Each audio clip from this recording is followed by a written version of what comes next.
काश मैं तेरे हंसी हाथ का कंगन होता। काश मैं तेरे हंसी हाथ का कंगन होता। तू बड़े प्यार से, चाव से, बड़े मान के साथ अपनी नाजुक सी कलाई में चढ़ाती मुझको। अपनी नाजुक सी कलाई में चढ़ाती मुझको और बेताबी से फुरकत के ख़िज़ां लम्हों में तू किसी सोच में डूबी जो घुमाती मुझको।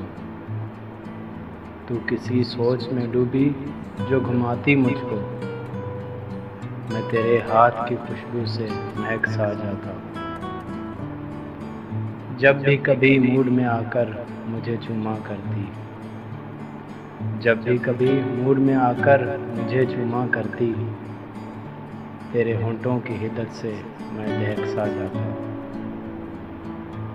रात को जब भी तू नींदों के सफ़र पर जाती। रात को जब भी तू नींदों के सफ़र पर जाती। मरमरी हाथ का एक तकिया बनाया करती।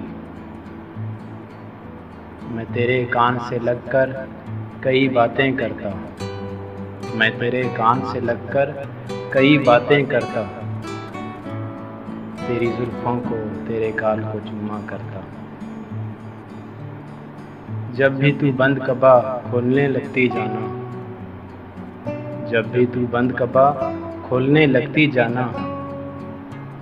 अपनी आँखों को तेरे हुस्न से खीरा करता।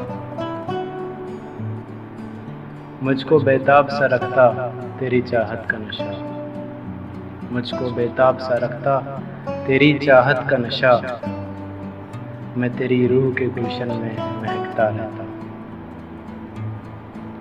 मैं तेरे जिस्म के आंगन में खटकता रहता। मैं तेरे जिस्म के आंगन में खटकता रहता। कुछ नहीं तो यही बेनाम सा बंधन होता। काश मैं तेरे हंसी हाथ का कंगन होता। काश मैं तेरे हंसी हाथ का कंगन होता।